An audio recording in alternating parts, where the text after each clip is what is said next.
Vous avez fait quelles études pour pouvoir accéder à ce métier? J'ai fait, pour pouvoir accéder à ce métier, un CAP en soudure d'abord. Et après, j'ai fait un CAP en chaudronnerie aéro. Mais mon parcours scolaire, c'est le bac électronique et après un BTS en maintenance informatique. Travaillez-vous seul ou en équipe? Il y a 2 ajusteurs et 2 soudeuses. Donc, la soudure, la plupart du temps, sur mon poste, c'est les femmes qui l'exercent, la soudure. Mais les hommes, ils viennent en complément de ce qu'on fait. Quelles sont les compétences requises dans votre métier? Pour être soudeur, c'est ça, ou soudeuse, ben, il faut avoir une licence. C'est génial comme métier. Je suis tous mes plaies, en fait. Quel est le diplôme que vous possédez pour pratiquer votre métier? Alors moi, j'ai fait bac plus 5 dans une école d'ingénieur. Et après, j'ai commencé mon projet de fin d'études ici à Liber. Et j'ai été embauchée à Liber. Alors bon, les domaines d'intervention, donc je travaille pour Liber, donc forcément je suis dans le domaine de l'aéronautique. Je travaille dans le service de simulation dynamique, c'est-à-dire avant de commencer à produire nos systèmes d'air, on les simule en virtuel, on va dire.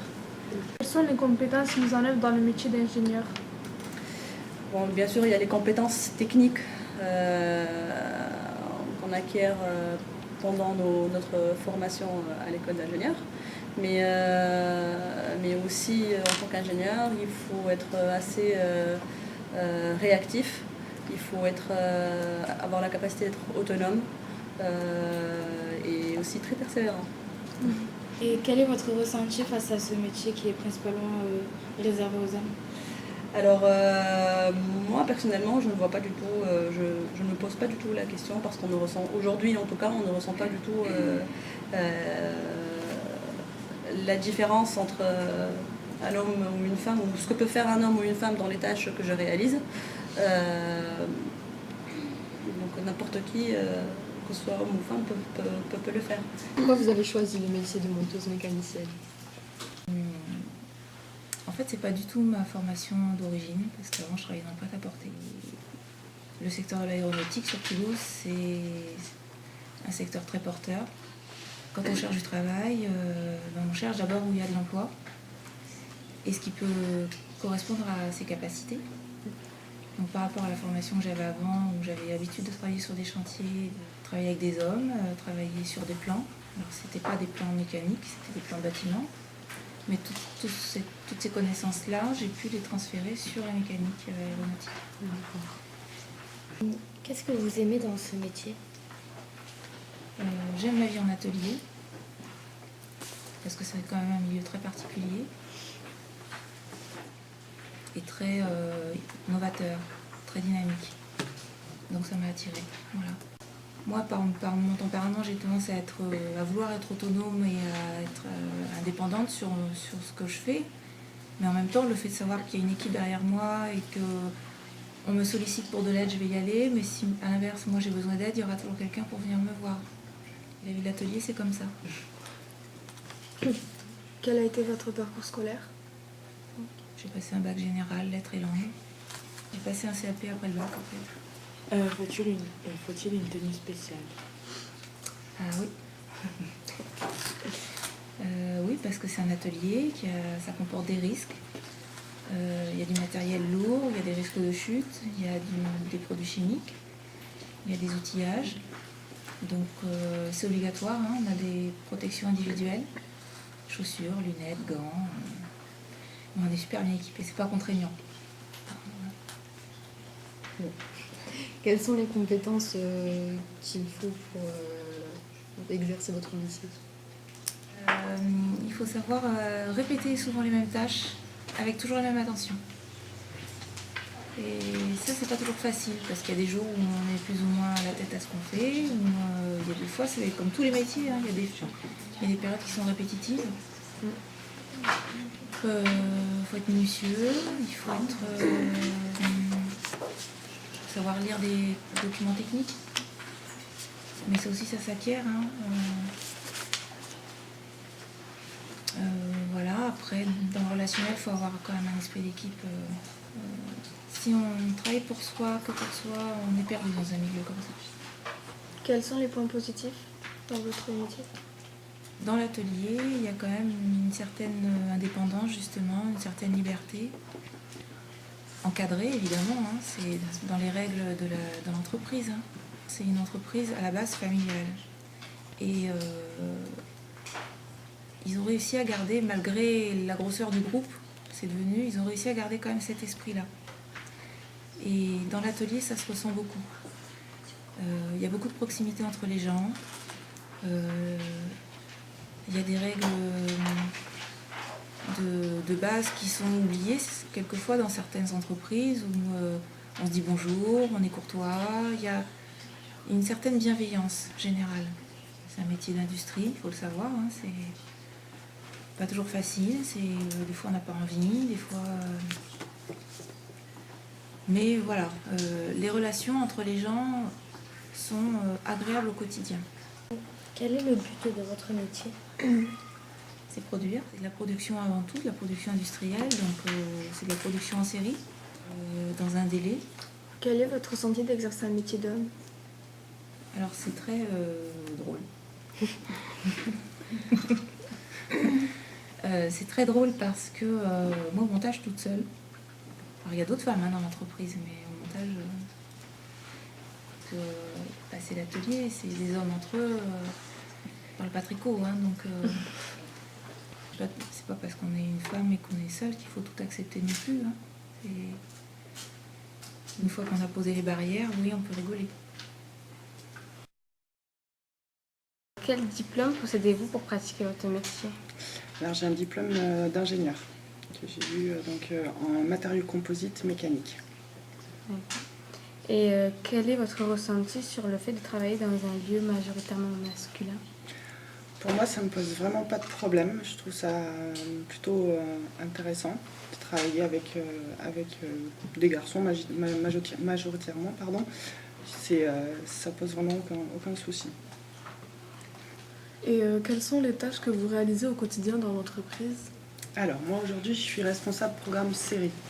C'est-à-dire que j'ai la responsabilité globale de programmes en série et la responsabilité commerciale de programmes en développement.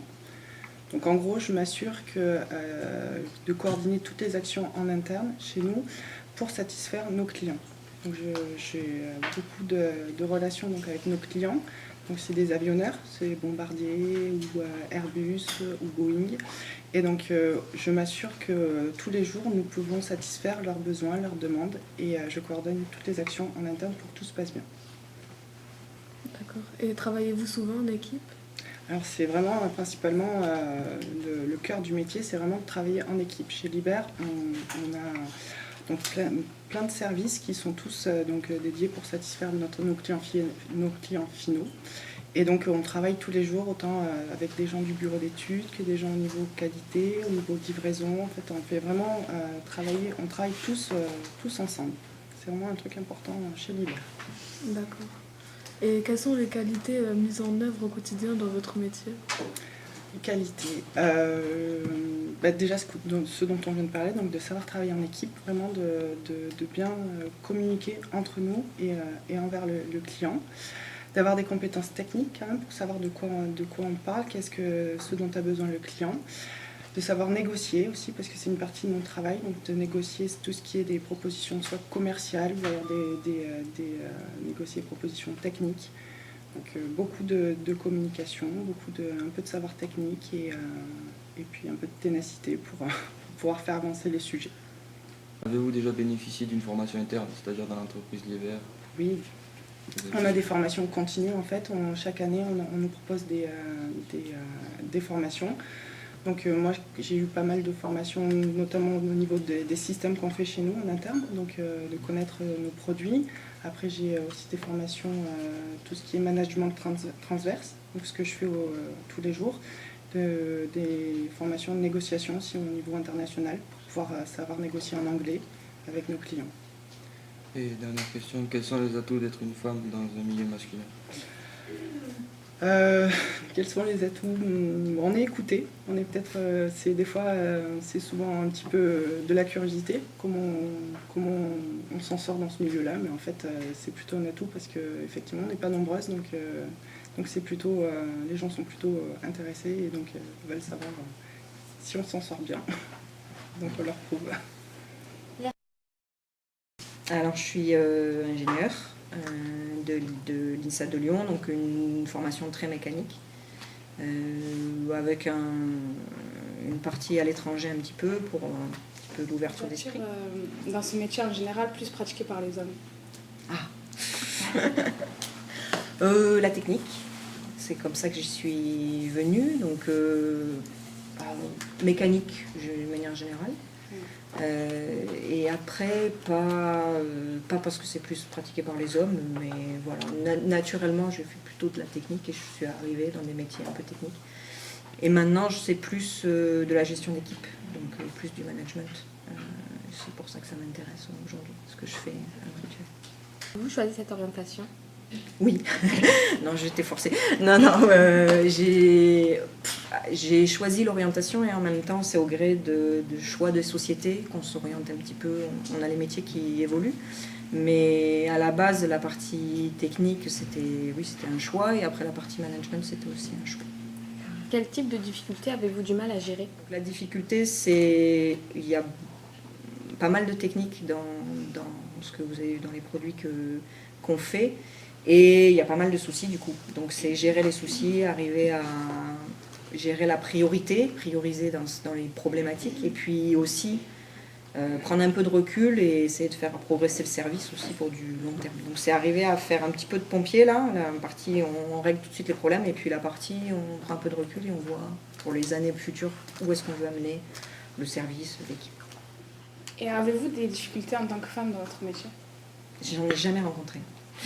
J'ai eu à une époque juste des hommes d'un certain âge, on dirait, qui me regardaient pas dans les yeux comme s'ils disaient bonjour. À part ça, voilà, vous allez le rencontrer même encore maintenant, il y a encore des gens qui sont un petit peu qui ont du mal. Mais à part ça, non, j'ai jamais eu de difficultés. C'est plutôt, je dirais que ça peut être plutôt une chance d'être une femme dans un milieu où il y a plus d'hommes que de femmes. C'est pas une difficulté en soi. Alors moi je suis docteur ingénieur en génie électrique, électronique de puissance, donc l'électricité, changement d'énergie. Quelles sont les tâches que vous réalisez au quotidien dans l'entreprise? De réaliser des équipements qui vont répondre à certaines contraintes et de les mettre sur avion dans les systèmes qu'on fait chez Liebherr. Donc moi je suis en interface avec toutes les personnes de la société, des autres services, du système, mais aussi les clients. J'encadre aussi les équipements, ils ne sont pas faits par nous. On a une société en aide à concevoir l'équipement, etc. Donc je fais aussi la supervision de ces gens-là au quotidien. La qualité principale, c'est la communication. Bien choisir ses mots, bien les poser, avoir une capacité d'analyse de la situation, s'adapter à tout ce que l'on trouve. Quelles sont vos compétences et qualités mises en œuvre dans la réalisation de vos activités? Alors, compétences techniques, c'est tout ce qui est électroméca. J'ai fait une école d'ingénieur généraliste, donc bon, après j'ai des connaissances du coup sur plusieurs domaines. Donc c'est intéressant d'avoir une connaissance générale de pas mal de domaines, soit électronique, soft. Voilà. Après, ça va être beaucoup, puisque c'est une partie management, donc ça va être beaucoup de qualité, de relationnel, faut être dynamique, voilà, savoir s'adapter aussi et avoir une grosse capacité d'analyse parce qu'il y a toujours des problèmes sur les bancs, il y a toujours des problèmes aux essais, donc pouvoir arriver à identifier d'où vient le problème, etc. Voilà, grosse capacité d'analyse et d'adaptation.